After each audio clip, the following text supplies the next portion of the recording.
안녕하세요. 경기도에서 개인 공방을 운영하고 있는 여자입니다. 다른 공방들처럼 예약제로 운영하고 있어서 쉬는 날은 자유로운 편인데요. 요즘 들어 부쩍 일욕심이 생겨서 휴무 없이 엄청 달렸습니다. 사실 얼마 전에 이혼을 해서 일부러 잡생각하지 않게끔 일에 몰두한 것도 있어요. 오늘은 큰 마음 먹고 오랜만에 휴일을 만끽하며 제 이야기를 털어놓으려 합니다.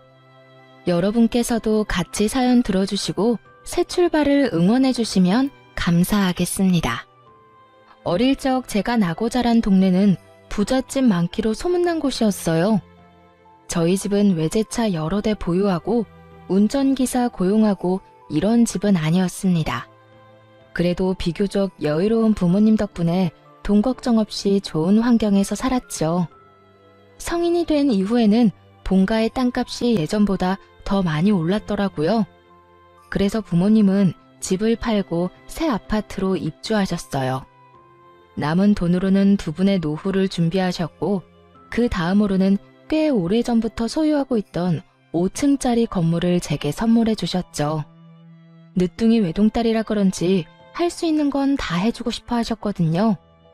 아낌없이 지원받은 만큼 부모님께 조금도 실망스러운 모습 보이기 싫었어요. 하지만 그럼에도 결혼 생활을 억지로 이어갈 수는 없었답니다. 부모님이 주신 5층 건물 중 1층은 처음부터 제 가죽 공방으로 썼어요. 사실 공방이라는 게 수입이 엄청 들쑥날쑥합니다. 부모님 덕에 월세를 받을 수 있어서 그나마 꿈은 지킬 수 있었죠.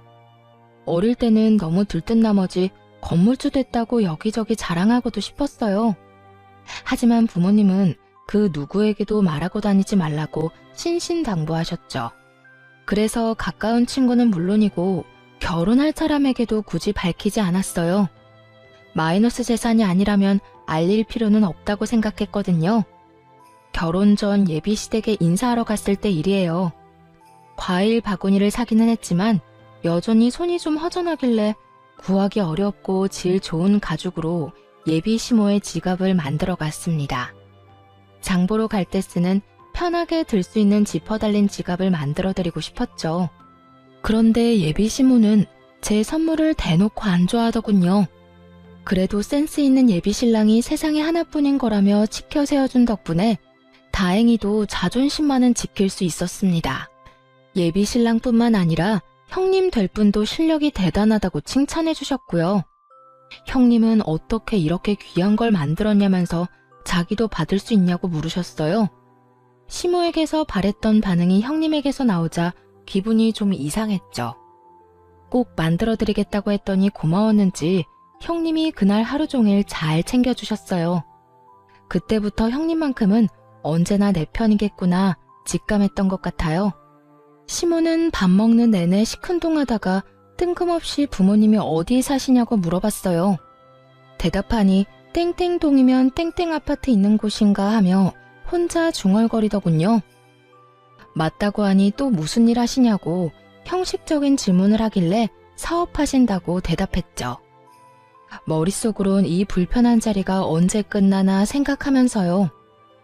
그런데 그때부터 시모의 눈빛이 갑자기 초롱초롱해지더군요. 가라앉았던 목소리도 전과는 다르게 높아졌고요. 게다가 한쪽으로 치워둔 제 선물을 다시 주섬주섬 꺼내보더니 마치 방금 선물 받은 것처럼 지갑 너무 잘 쓰겠다면서 해맑게 웃는 거 아니겠어요?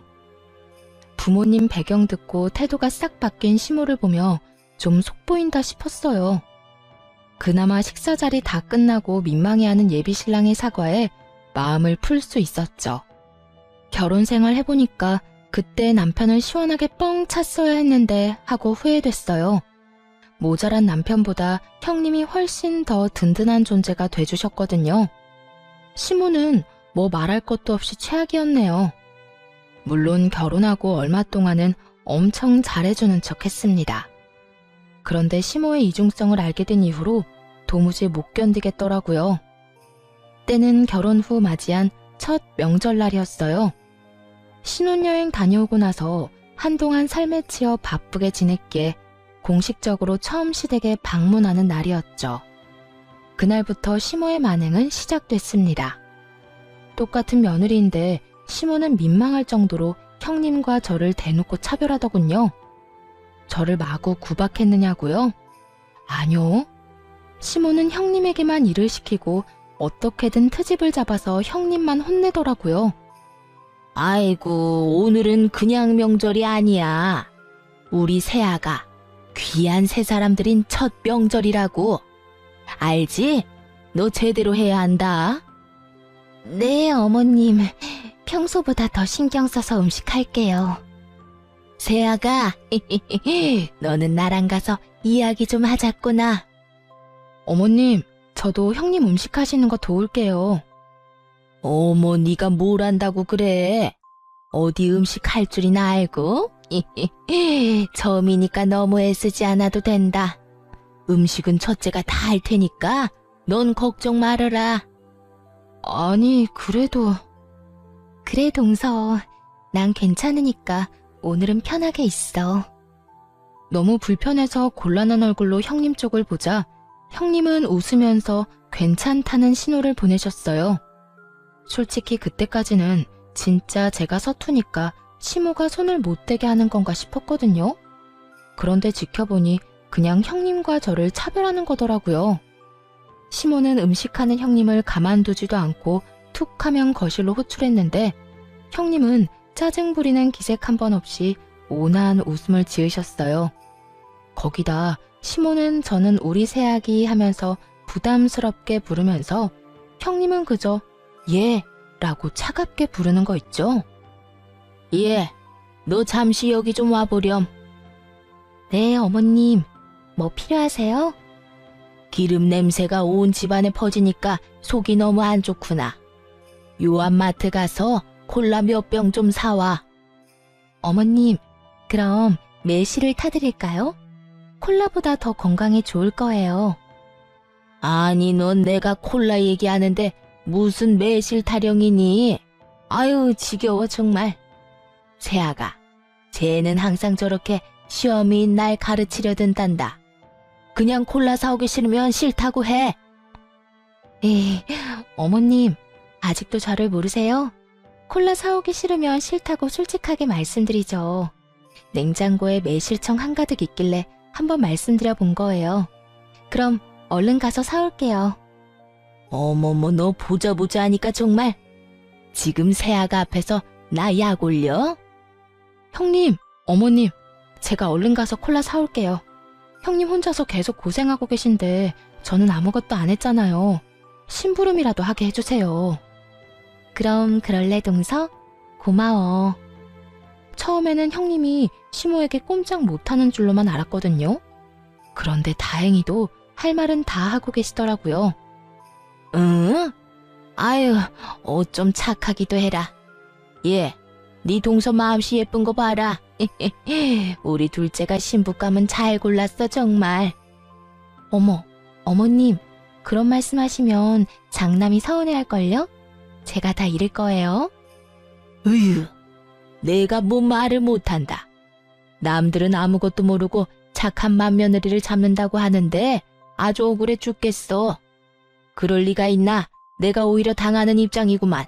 사실 제 눈에는 시모가 못살게 구니까 형님도 맞받아치는 걸로 보였어요. 하지만 시모는 자기가 피해자라고 하소연하면서 형님을 엄청 흉보더라고요. 부엌으로 가려고 일어나기라도 하면 냅다 제 손을 붙잡고 안 놓아주더라니까요. 아무튼 콜라를 살 겸 남편에게 SOS를 치려고 마트에 혼자 갔습니다. 새벽부터 가까운 낚시터에 시부랑 아주버님, 남편이 낚시를 하러 갔거든요. 순간 너무나도 불공평하다는 생각이 들었죠. 여자들은 열심히 일하는데 남자들은 놀고 있는 이 상황이 말이에요.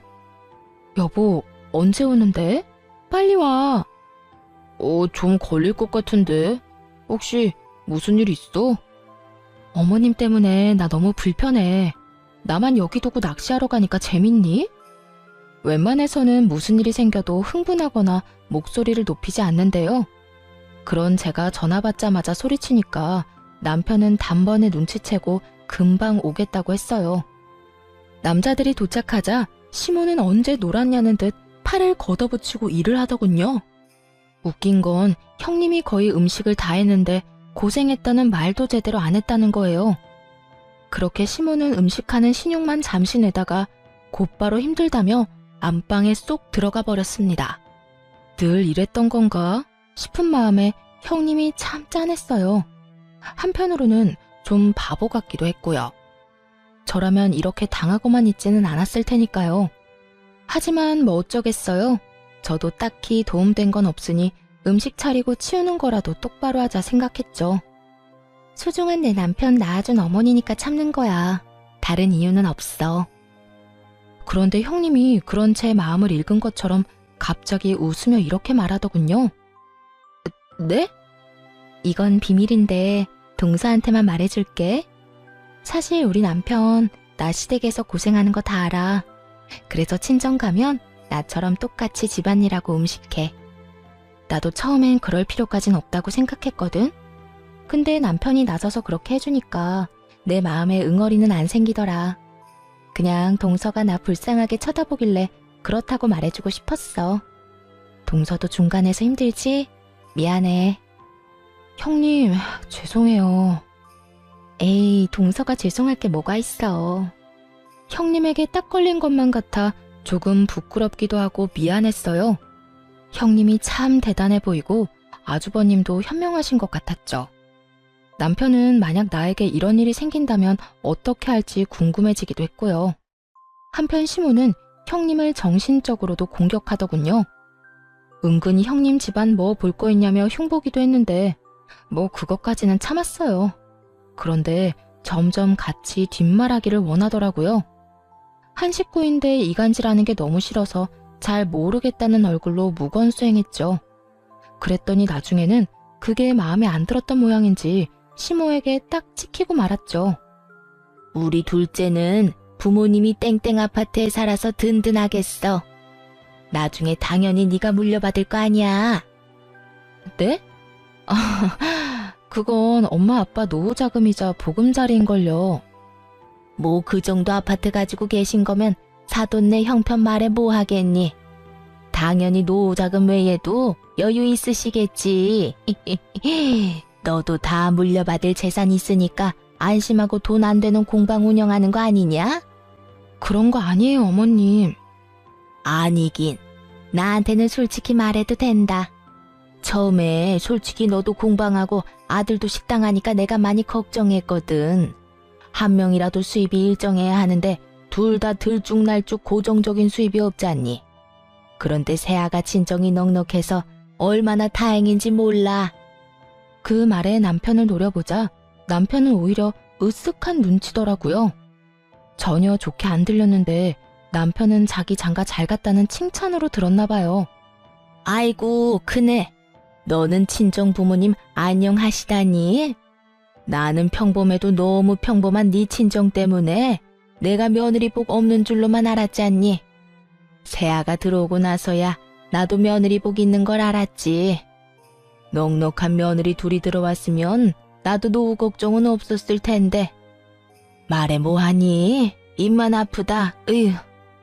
이번에는 형님도 기분이 상하신 것 같았어요.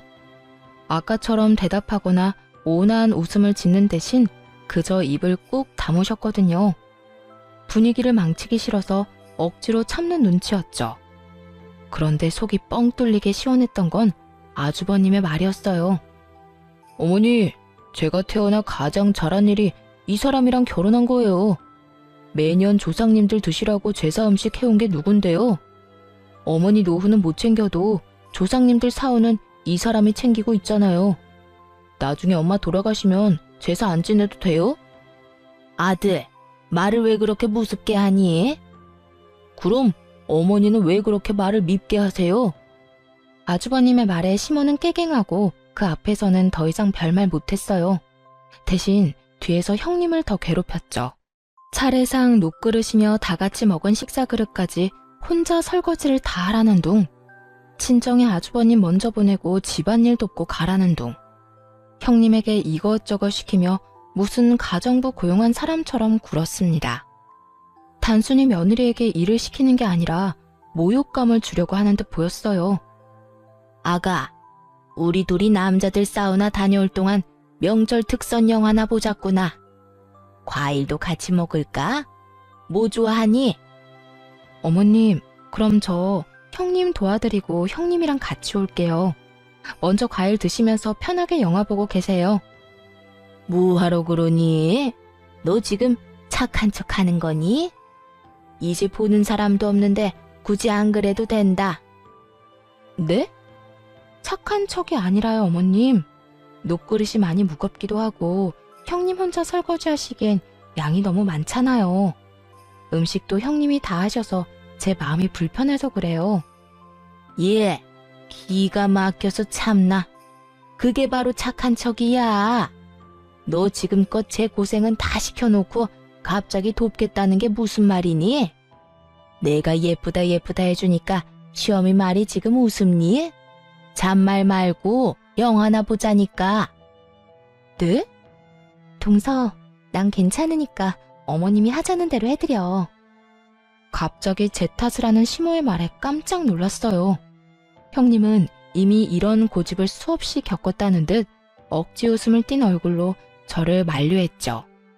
아마 저까지 시모에게 미움을 살까봐 도와준 듯 했습니다. 들었지? 제가 그러라잖니. 하지만 며느리를 함부로 하대하는 시모를 더는 견디기 힘들더군요. 그래서 소파에서 벌떡 일어나 설거지 금방 하고 오겠다고 말했어요. 그냥 시모의 말대로 해버리면 앞으로 더한 걸 요구할 것 같아서 아주 오싹했거든요. 어머님, 저 손으로 일하는 직업이라 설거지도 깨끗하고 빠르게 엄청 잘해요. 가서 금방 설거지하고 올게요. 그리고 명절에는 따로 형님한테 용돈 좀 챙겨주셔야겠어요. 형님 혼자 일을 다 하시잖아요. 끝까지 입 바른 소리를 하자 시모는 빤히 쳐다보다가 이내 콧방귀를 뀌었어요. 그때부터 은근히 저를 괴롭히기 시작했고요. 형님은 왜 그랬냐면서 걱정했지만 차라리 같이 미움받는 쪽이 나을 것 같았어요. 그런데 예상 밖으로 시모는 시댁을 벗어나서까지 괴롭히려고 들더군요. 우선 그날 집에 돌아오자마자 남편에게 시댁에서의 일을 여과 없이 말했습니다. 바로 말해놓는 게 나중에 탈이 나지 않을 것 같았거든요.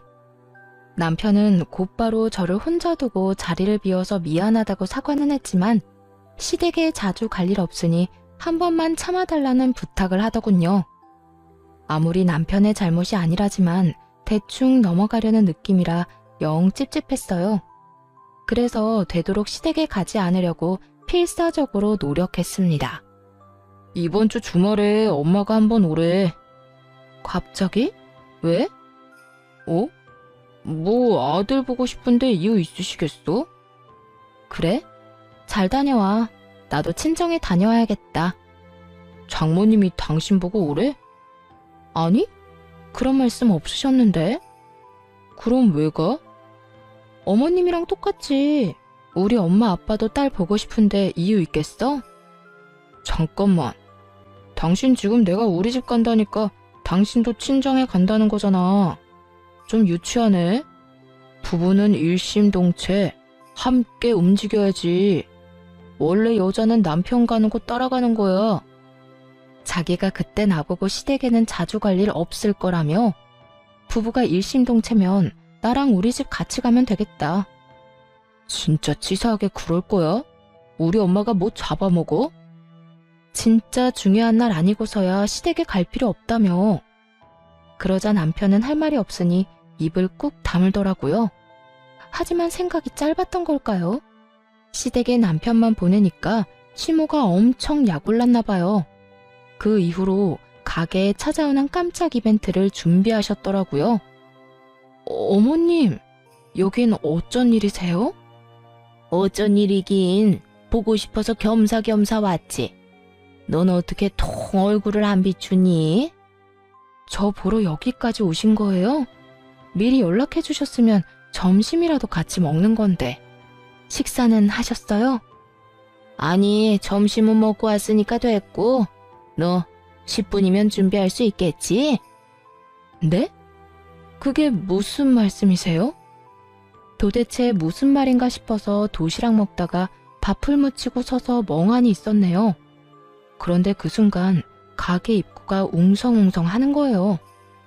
아니, 너 뭘 멍청하게 서 있니? 걔 하는 사람들 일부러 여기까지 다 데리고 왔다. 너희 공방에도 무료 체험 같은 거 있지? 옆에 애들 귀한 시간 낸 거니까 잘 부탁해. 그리고 얘, 입소문은 아줌마들 입 통하는 게 제일 빨라. 나중에 손님 많아졌다고 나한테 고마워서 절할 거다 아주. 어쩌죠 어머님? 저흰 그런 프로그램 없어요. 미리 말씀하시고 오시지 그러셨어요. 없으면 만들면 되는 거 아니냐? 시험이 위해서 그것도 못해? 예, 오늘 너 예약 없는 거 내가 다 알고 왔어. 인터넷에 검색해보니까 다 나오더만. 어머님, 목요일은 개인적으로 납품할 상품들이 있어서 시간 빼놓은 거예요. 게다가 저 혼자 하는 거라 수용할 수 있는 인원 한계도 있고. 문전박대도 이런 문전박대가 따로 없지. 너 지금 밖에 사람들 서서 쳐다보는 거 안 보여? 정말 날 쪽팔리게 만드는구나. 그냥 한번 그러려니 하고 넘어가면 안 돼? 내가 뭘 알고 데려왔겠니? 다 니 쓰러져가는 공방 홍보하자고 사람들 애써 데리고 왔더니. 시모는 말도 없이 개하는 친구들 모두 끌고 와서는 공방 프로그램을 무료 체험시켜달라며 떼를 썼습니다. 문전박대라는 말에 심장이 쿵쾅거려서 결국 개인적인 일정 다 취소하고 최선을 다해 아무렇지 않은 척 밝게 시모 친구들 대접했네요. 나중에 할 말을 하더라도 그 순간은 참기로 했죠. 다 손님들이고 어른들이니 시모가 망신당하지 않도록 최선을 다해 배려했어요. 어머님, 또 이러시면 정말 곤란해요. 어머님 포함 두세 분까지는 미리 말씀해 주시면 가끔 자리 만들어 드릴게요. 그런데 이렇게 막무가내로 사람들 다 데리고 오시면 안 돼요. 참나, 깐깐하게 굴기는.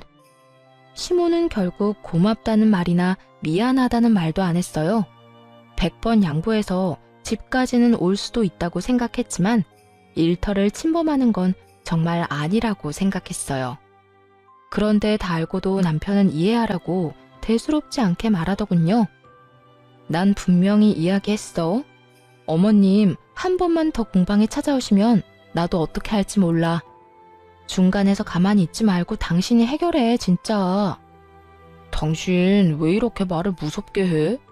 시어머니가 며느리 일터 궁금해서 좀 갈 수도 있지. 당신이랑 또 엄마 일로 싸우기 싫어. 좋은 게 좋은 거잖아. 참고 이번만 좋게 넘어가자, 응? 가만 보니까 당신 언제나 어머님 일이면 얼렁뚱땅 넘어가려 하는구나. 말이 전혀 통하지 않는 우유부단한 남편. 그리고 친구들이랑 조만간 또 공방에 갈 수도 있다고 통보 문자를 보낸 시모. 이 둘을 보니 속이 부글부글 끓었습니다. 오죽했으면 친정엄마에게 이혼을 하고 싶다고 상담까지 했다니까요. 엄마, 내가 아무리 남편한테 중간에서 역할 똑바로 하라고 말해도 소용없어. 어머님도 너무 뻔뻔해서 대화가 전혀 안 통하고.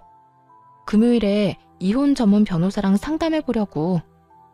아니, 안사도는 왜 나서서 조용히 잘 살고 있는 부부 이혼을 조장한다니? 그렇게 안 봤는데 심보가 고약하네. 딸, 우선 딱 3번까지만 참아봐. 그 이상을 넘으면 가차없이 버리는 거고. 일단 엄마가 한번 나서야겠네. 황서방이 지금 무슨 상황인지 알게끔 정신부터 차리게 해줘야겠어. 엄마는 본때를 보여주겠다며 아빠를 데리고 남편이 운영하는 식당에 찾아갔습니다. 물론 시모가 한 것처럼 친구들을 데리고 연락 없이 들이닥쳤죠. 그리고 나중에 속 시원한 얼굴로 후기를 말씀해 주셨는데 아주 쌤통이었어요. 황서방, 나왔네. 장모님? 갑자기 어쩐 일이세요? 어쩐 일이긴, 자네 보고 싶어서 왔지. 미리 연락 주시고 오셨으면 좋았을 텐데. 에이, 이 사람아. 가족끼리 무슨 연락이야. 그냥 오다 가다 들러서 한 끼 먹고 가는 거지. 게다가 황서방 식당은 브레이크 타임도 없지 않나?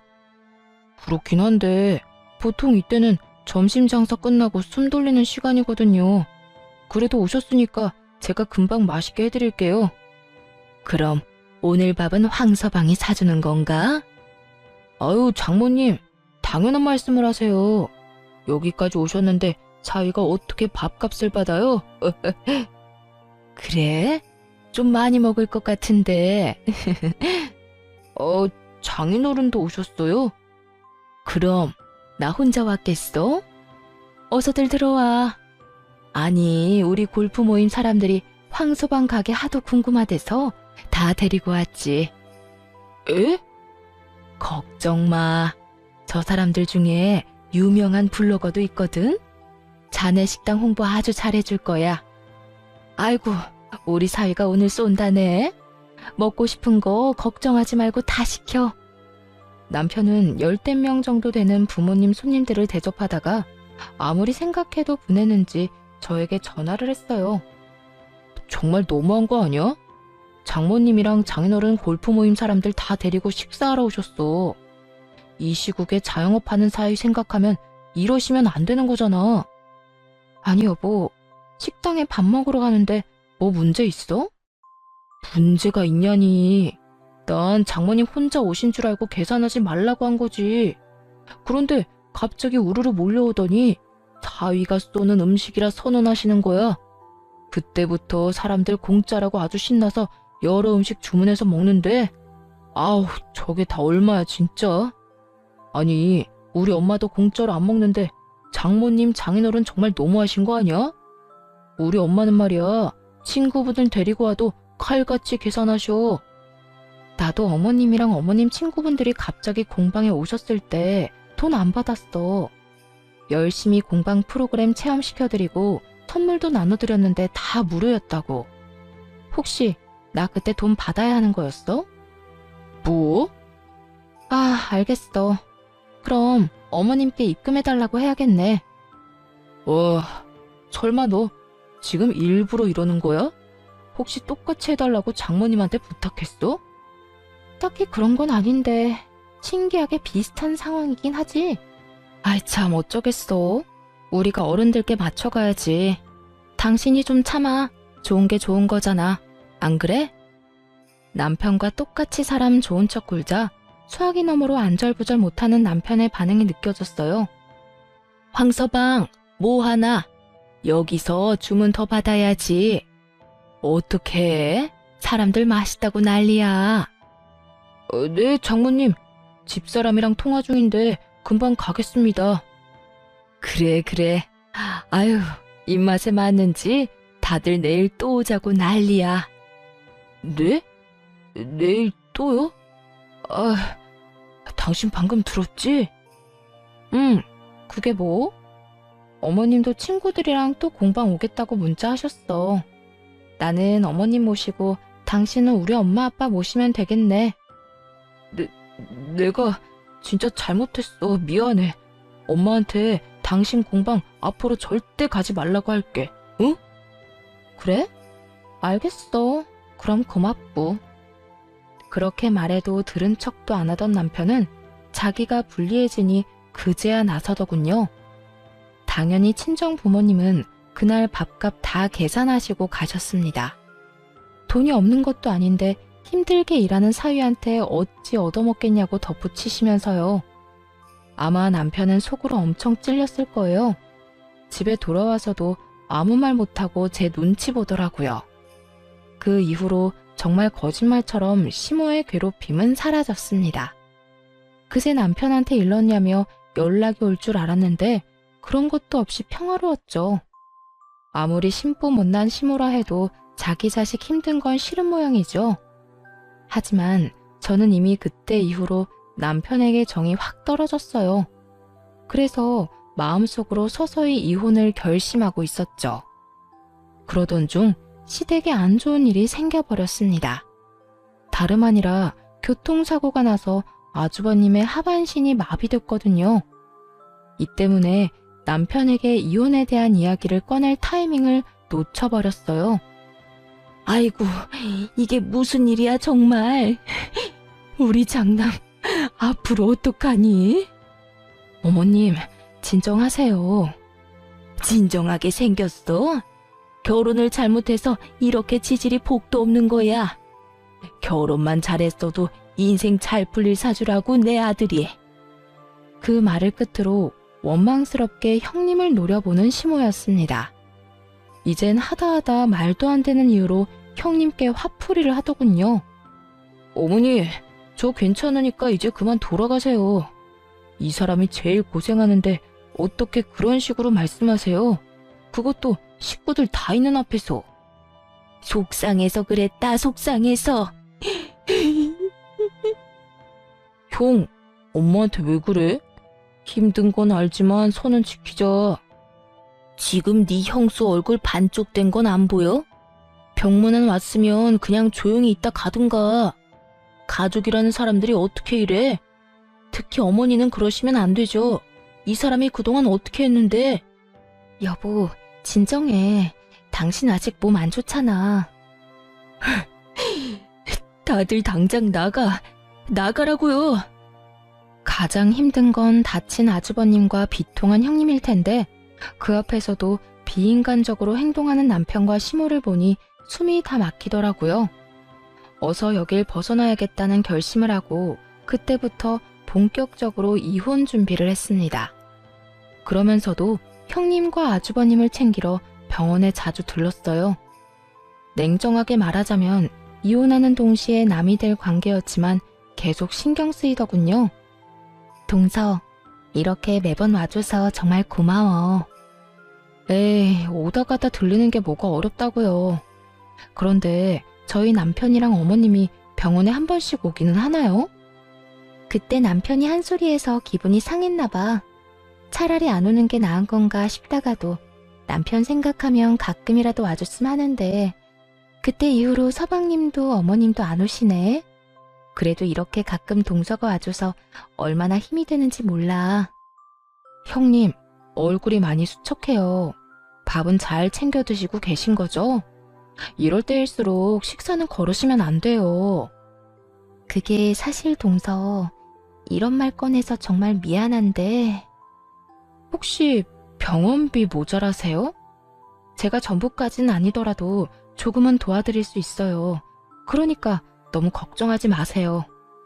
그 말에 그늘진 형님의 얼굴이 밝아지더니 딱 40만 원만 빌려달라고 하더군요. 고등학생 시조카 수학여행비랑 용돈이 당장 필요한데 병원비 정산하고 이것저것 계산하고 나면 여유가 없었나 봐요. 못 받을 돈이라 생각하고 몇백은 드릴 각오를 했는데 40만 원에 손을 벌벌 떨며 고맙다고 우는 형님을 보고 같이 울었네요. 그런데 동서, 입금이 잘못된 것 같아. 500만 원이 들어왔는데? 아이고, 내가 얼른 다시 입금해 줄게. 형님, 진작 눈치채고 도와드렸어야 했는데 죄송해요. 수영이한테 수학여행 잘 다녀오라고 전해주실래요? 입금은 제대로 한 거 맞아요. 저 만약 형님 없었으면 어머님 심술 때문에 바로 도망갔을 거예요. 형님이 잘해줘서 그나마 버텼는데 아무튼 감사했어요. 형님은 그런 제 말이 이상했는지 혹시 남편이랑 무슨 일 있냐고 물었어요. 그래서 솔직하게 이혼을 준비하고 있다고 말했습니다. 그러자 형님은 깜짝 놀랄 이야기를 했어요. 우리가 어머님 심술 참은 것도 다 이민 가면 안 보고 사니까 그런 거였어. 그런데 갑자기 이런 사고를 당하는 바람에. 네? 이민이요? 그래도 포기는 안 할 거야. 좀 늦춰졌다고 생각해야지. 아직은 우리나라보다 외국이 장애인 복지가 더 좋잖아. 저 사람을 위해서라도 꼭 가야지. 그 사실을 알자마자 머뭇거리다 형님에게 귀뜸해드렸어요. 사실 남편이랑 각각 500만 원씩 해서 1000만 원 맞춰서 드리고 싶었는데 남편이 절대 못 준다고 질색했다고요. 동생으로서 어릴 때부터 지금까지 받은 게 많으면서 한순간에 남이라도 된 듯 구는 남편 보고 더 빨리 이혼하고 싶더라고요. 나 역시 오랜 세월 어머님이랑 도련님을 봐왔잖아. 그래서 제발 내 밑으로 사람이 들어오지 않길 바랬어. 그런데 이렇게 착한 동서가 들어와서 얼마나 맘에 걸렸는지 몰라. 알고 보니 남편은 어머님보다 더하면 더했지 덜하진 않다고 합니다. 시모에게 밉보인 형수를 가정부쯤으로 알고 뒤에서 막대했다고 하네요. 생각보다도 더 구제불능이었나 봐요. 당신이 병원에 뭐하러 가? 나도 안 가는데. 그러니까 당신이 안 가니까 나라도 간 거지. 야, 혹시라도 나중에 친정 식구 아프다고 돈 갖다 바칠 생각하지 마라. 나도 우리 형한테 돈 안 줬으니까 말이야. 뭐? 조금도 안 도와드렸다고? 진짜야. 나 형한테 돈 한 푼도 안 줬어.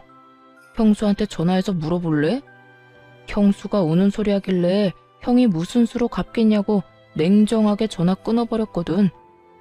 자랑이다. 당신 형이 그렇게 다쳤는데 돕고 싶은 마음이 전혀 안 생겨? 동생이 되어가지고 어떻게 그래? 어휴, 그렇게 감정적으로 굴다가는 거짓골 못 면해.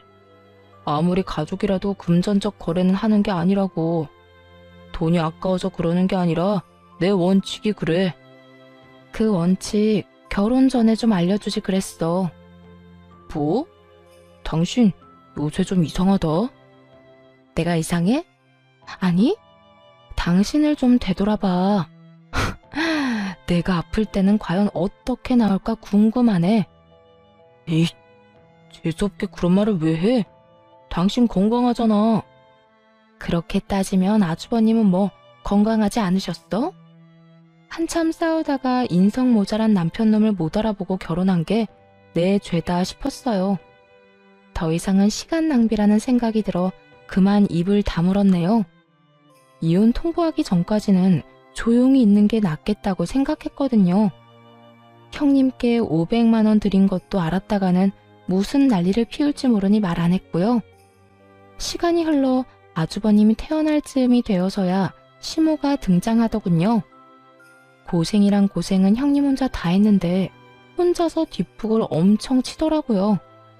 내 자식이 너무 불쌍하다며 엄청 징징거리는데 그 착하던 형님이 얼마나 마음고생하고 힘들었으면 시모한테 화를 다 냈다니까요. 아이고, 불쌍한 내 새끼. 이게 다 부인 복이 없어서 그런 거야. 결혼을 좀 다른 사람이랑 했으면 팔자가 바뀌었으려나? 어머니, 제발요. 잠시만 여보. 어머님, 제발 좀 그만 징징거리세요. 지금 제일 힘든 사람이 어머님 같아요? 아니요, 저 사람이랑 저예요. 저도 충분히 힘들다고요. 지금까지 코빼기도 안 보이시다가 태어날 때는 또 왜 오신 거예요? 도와주실 거 아니면 이만 돌아가 주세요. 뭐? 너 제정신이니? 지금 그게 무슨 말버릇이야? 어머님, 나중에 후회하실 행동 그만 좀 하시라는 거죠. 언제까지 들들 볶으실 건데요? 따지고 보면 이 사람이 부인복 없는 게 아니라 제가 남편복 없는 거죠. 어머어머, 보자 하니까 저게. 형님의 말에 도저히 참을 수 없어서 웃음이 작게 터졌습니다. 시모가 눈치를 주며 눈을 부라렸지만 아랑곳하지 않았어요. 모처럼 형님의 한 방이 너무 속 시원했거든요. 눈을 씻고 봐도 자기 편이 없는 것 같자 시모는 금방 눈물을 그치고 일어나더군요. 눈물 쇼하러 온 중견 여배우라도 되는 줄 알았네요. 그쯤 되니 정말 아들 걱정은 하는 건지도 의문이었어요. 아주버님은 벙쪄 있다가 웃으면서 형님께 앞으로도 그렇게 큰 소리치라고 했어요. 그런데 인생에 계속 안 좋은 일만 일어나는 건 정말 아니더라고요. 그 해에 사고로 너무 힘들었던 형님네 가족에게 무슨 일이 일어난 줄 아세요? 형님이 산 복권이 1등에 당첨되면서 하루아침에 돈방석에 앉은 거 있죠? 시모는 소식 듣고 내 아들 신분 상승했다며 엄청 좋아했지만 저는 또 형님이 호구처럼 돈이라도 뜯기진 않을까 걱정했습니다. 아니나 다를까 시모는 김칫국부터 마시고 있었어요. 갑자기 연락해서는 저와 남편을 불러서 하는 말이 가관이었습니다. 우리 장남이 태어난 지 얼마나 됐니? 더 빨리 신경 썼어야 했는데 이제라도 다 같이 힘을 모아 한상 대접해야지. 1등 금액이 어마어마하던데 나도 말년에 발 쭉 뻗고 살겠구나. 뭐 하고 서 있어? 얼른 음식 해야지. 네? 제가요? 그럼 내가 하리? 아주버님과 형님을 초대했으니 도와서 음식 좀 하라는데 뭐 이거 해라 저거 해라 말만 해서 거의 저 혼자 다 한 격이었어요. 같이 온 남편도 전혀 도움이 안 됐죠. 힘들지? 그래도 어쩌겠니? 이제는 서열이 아주 달라졌어.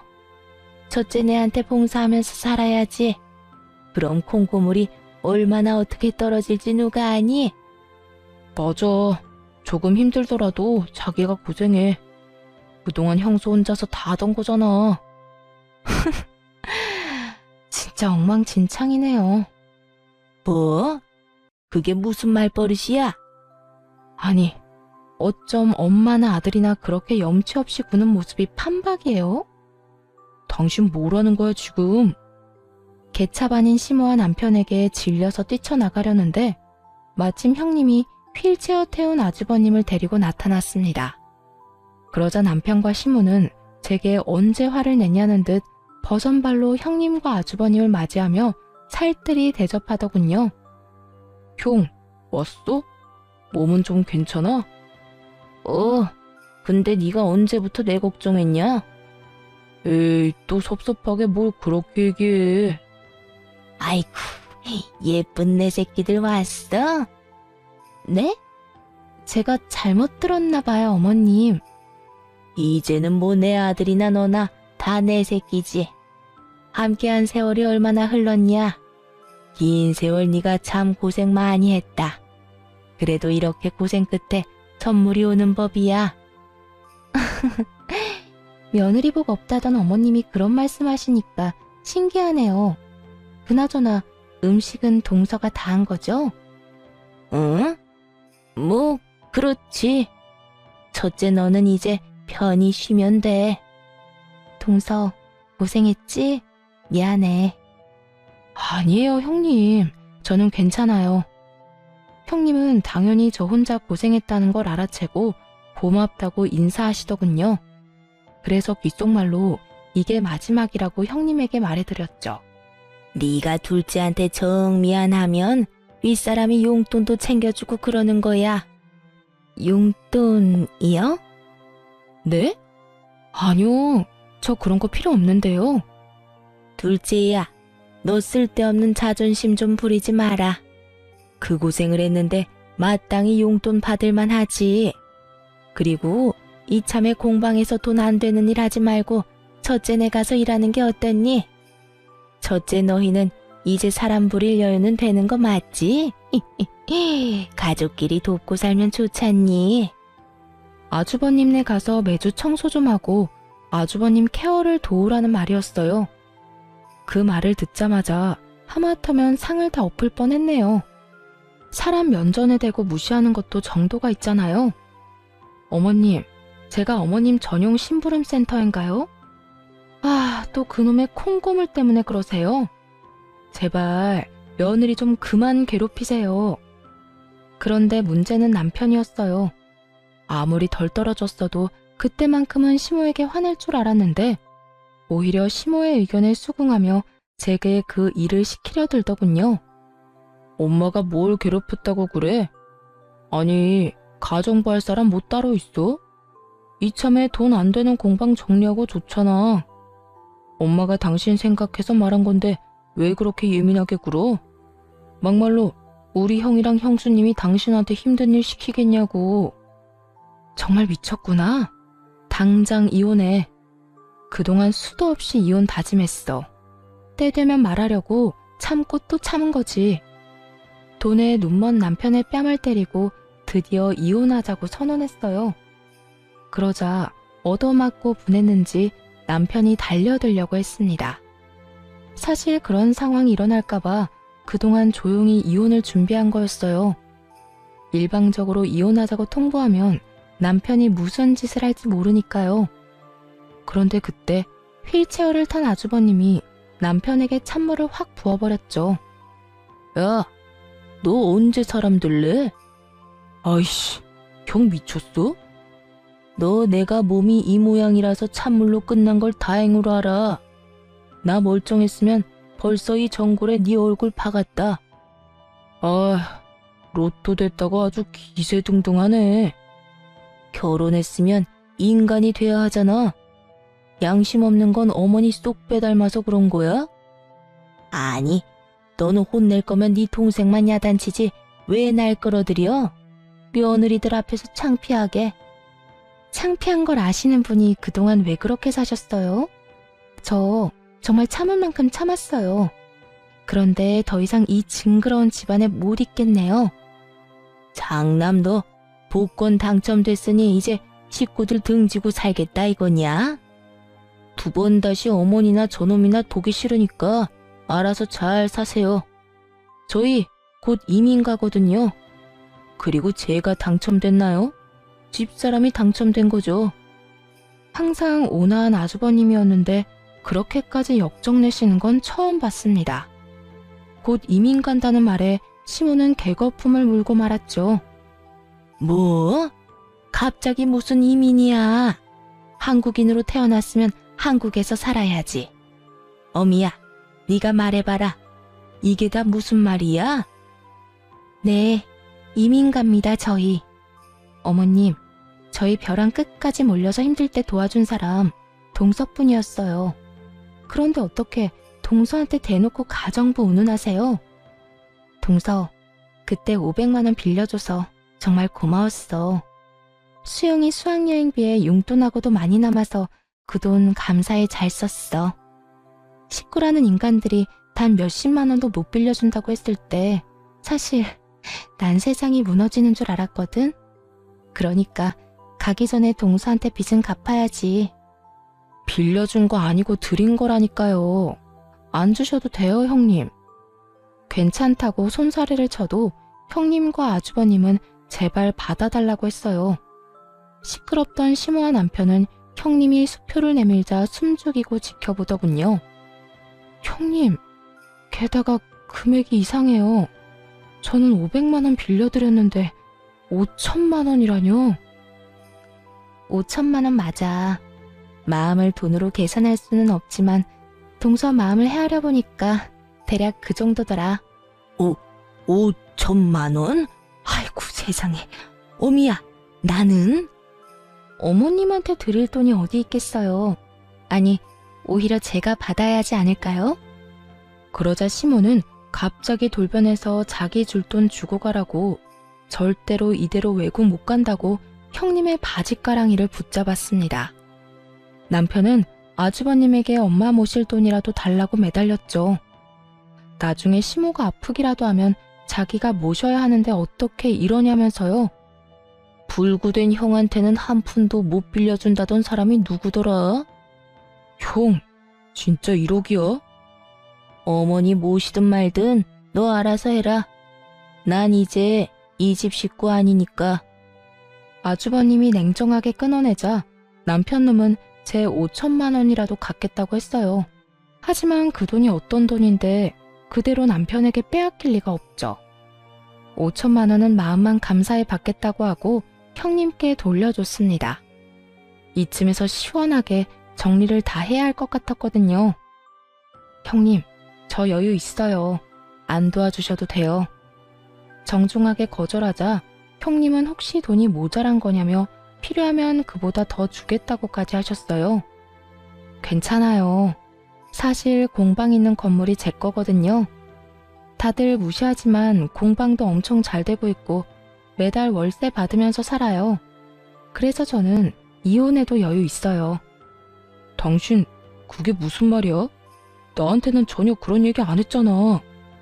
내가 왜 당신한테 말해야 해? 그야 우린 부부니까. 이혼할 건데 부부는 무슨. 얘기가 나온 김에 진작 준비했던 이혼 서류를 꺼내 남편 얼굴에 찰싹 던져줬네요. 형님은 그제야 제 말이 무슨 뜻인지 알겠다며 고개를 끄덕였어요. 아하, 그러니까 우리가 정말 시어머니 복이 없었던 거네. 그러니까요. 저는 남편 복도 없어서 이쯤 하려고요. 그나저나 어머님, 항상 며느리 복 없다고 우는 소리 하셨었죠? 그런데 알고 보니 복이 분수에 넘쳤던 거네요. 시모는 자기가 귀인을 못 알아봤다며 저와 형님에게 잘못했다고 매달렸어요. 돈 앞에 손바닥 뒤집듯 바뀌는 시모의 모습에 마지막까지 질렸네요. 남편은 아니나 다를까 제 재산도 다 자기 거라며 큰 소리를 치더라고요. 그래서 미리 상담받았던 변호사님한테 전화해서 스피커폰으로 현실을 들려줬어요. 죄송하지만 부모님께 증여받은 재산은 재산 분할에 들어가지 않습니다. 에? 지금 이 사람 변호사라고 이쪽에 유리하게만 말하지 마세요. 못 믿겠으면 너도 변호사 고용해서 물어보든가. 참, 너 그럴 돈 없지? 인터넷에 검색해봐. 다 나와 있으니까. 여보, 나한테 어떻게 이래? 아이고, 멀쩡하던 집안이 아주 콩가루 집안이 됐네. 그 이후 형님네는 가족 전체가 이민 절차 밟고 있다고 해요. 저도 해외가 아주버님께는 훨씬 나을 거라고 생각합니다. 착하게 살았던 만큼 복을 받은 형님네, 앞으로도 행복하게 살았으면 좋겠어요. 또 저는 멍청한 남편과 고약한 시모에게서 벗어나 이혼하고 광명 찾았습니다. 깔끔하게 재산 한 푼 안 주고 헤어져 평화롭게 살고 있죠. 처음에 합의 이혼 절대 안 해주겠다며 고집 부리던 전 남편은 소송 시작하면 억대 위자료 물게 할 거라고 겁주니 금방 깨갱하고 물러나더군요. 아, 그리고 형님이 주신 5천만 원은 결국 받았어요. 안 받으면 진심으로 서운하다고 종잣돈으로 쓰라 해서 통장에 모셔놨습니다. 전 남편은 졸지에 이혼당하고 홀어머니 모시게 됐다며 시모 엄청 구박한다 들었어요. 밥값은 해야 하지 않겠냐고 자기 식당에 시모 불러서 일 시키는 것 같던데 아주 끝까지 이상한 놈인 것 같습니다. 뭐 전 시모 인성이 그러니 자업자득이라 할 수도 있겠네요. 이번 일로 정말 모든 일은 다 부메랑처럼 돌아온다는 걸 절실히 깨달았답니다. 긴 사연 들어주셔서 감사드려요. 좋은 하루 보내시길 바랍니다.